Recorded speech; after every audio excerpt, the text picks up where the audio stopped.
যোগ্য চাকরি হারা যাদের কাছে নথি আছে অথচ 2016 গোটা প্যানেল যেহেতু বাতিল হয়ে গিয়েছে সেই জন্য তারা আজকে চাকরি হারা।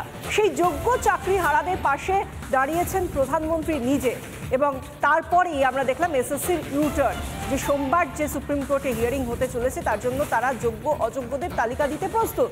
কিন্তু এই জায়গা থেকে রাজনীতির উত্তাপ তুঙ্গে কি বলা হচ্ছে শুভেন্দু অধিকারী রাজ্যের বিরোধী দলনেতা এবং বিজেপি প্রার্থী দিলীপ ঘোষের তরফ থেকে শুনুন। প্রধানমন্ত্রী ঘোষণায় যোগ্য চাকরি প্রার্থীরা অত্যন্ত খুশি হয়েছে। আমরা পুরো লিগ্যাল সাপোর্ট দেব। আমরা চাই চোরেরা জেলে যাক আর যোগ্যরা চাকরি খুঁজে পাক। প্রধানমন্ত্রী ঘোষণায় যোগ্য চাকরি প্রার্থীরা অত্যন্ত খুশি হয়েছে। আমরা পুরো লিগ্যাল সাপোর্ট দেব।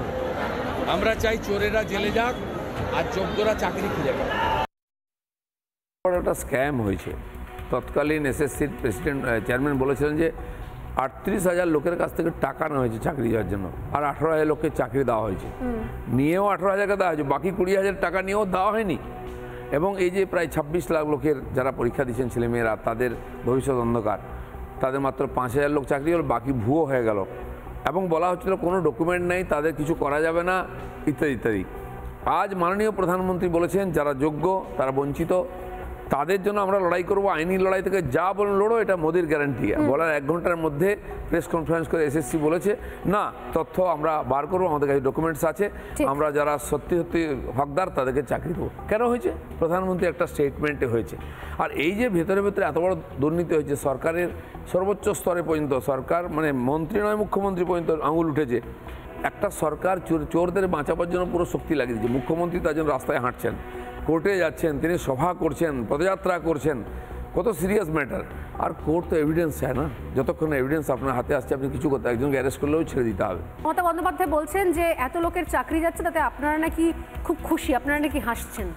আপনারা চাকরি খেকো দল, এত মানুষের চাকরি চলে গেছে, চাকরি হারার রাস্তায় বসে আছে আর আপনারা হাসছেন। আমি বলছি মমতা ব্যানার্জিকে জিজ্ঞেস করুন যে 26 লক্ষ ছেলে মেয়ে চাকরি পরীক্ষা দিয়েছে। 26,000 না পরীক্ষা দিয়ে, এর আগে পরীক্ষা দিয়েছে। হ্যাঁ, সেই বাড়ির লোকেদের জিজ্ঞেস করুন, তার ছেলেকে জমি বিক্রি করে পড়িয়েছে, অনেকের টাকাও দিয়েছে, তারপরে তার ছেলে মেয়ে চাকরি পায়নি, মাঝখান থেকে কেউ পরীক্ষায় না বসে সাদা খাতা দিয়ে চাকরি পেয়ে গেল, তারা কি বলছেন? তো সেই জন্য এই যে জাস্টিস, যারা অন্যায় করেছে, যে টাকা দিয়েছে এবং নিয়েছে, দুজনের শাস্তি হওয়া উচিত। আর যারা পরীক্ষায় পাস করেছেন যোগ্য, তাদের চাকরি হওয়া উচিত।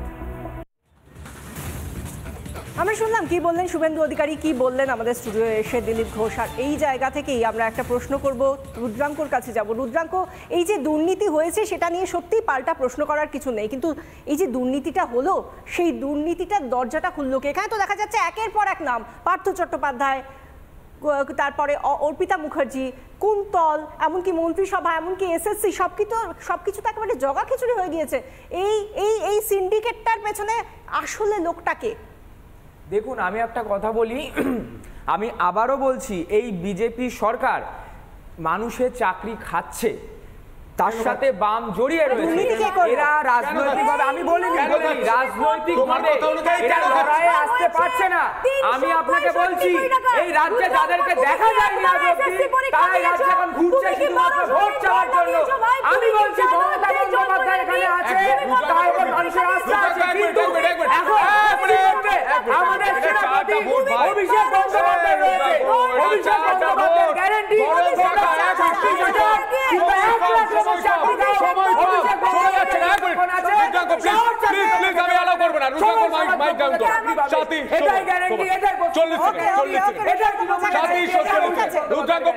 অভিষেক বন্দ্যোপাধ্যায় মনে আছে কিছুদিন আগে ক্যামাক সিটের সমস্ত চাকরি প্রার্থীদের নিয়ে গিয়ে চা বিস্কিট খাওয়ালো, উনি বোধহয় ইয়ে করেছিলেন যে তোমার চাকরি হবে। কি দেখলাম আমরা?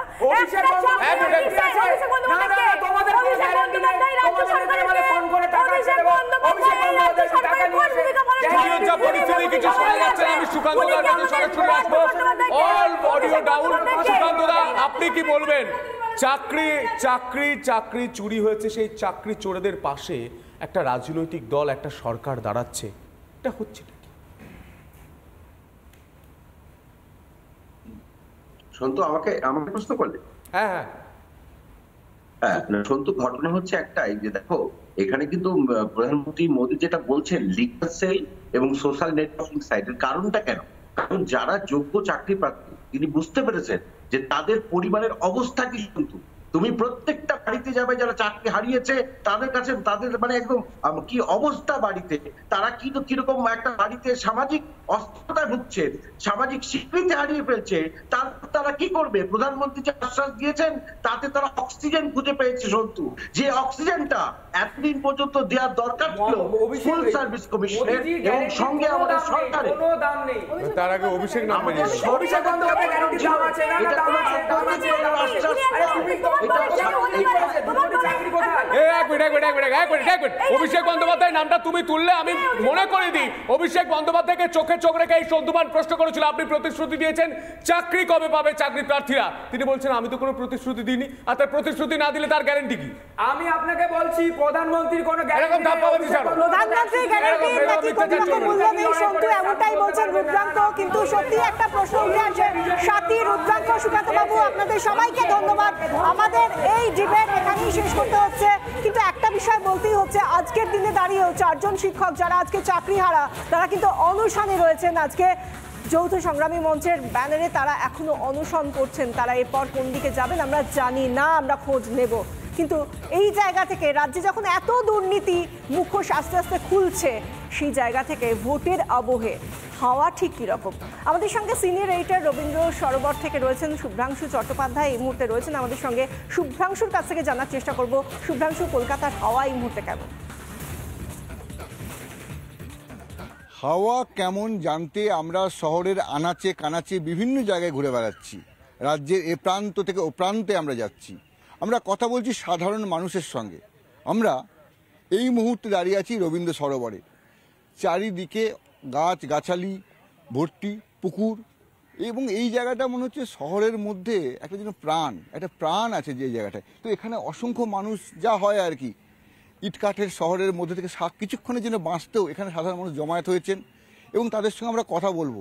ভারতবর্ষের স্বাধীনতা হওয়ার পরে ভারতবর্ষে এবং পশ্চিমবাংলায় কোথাও এত দুঃশাসন, চুরি, ছেঁচড়ামি, নোংরামি, অর্থ চুরি, গরু চুরি, বালি চুরি, শিক্ষা চুরি, এই চুরির উপর বেস করে রয়েছে, তাকেও আপনারা মিডিয়া সাপোর্ট দিয়ে কথাবার্তা বলছেন।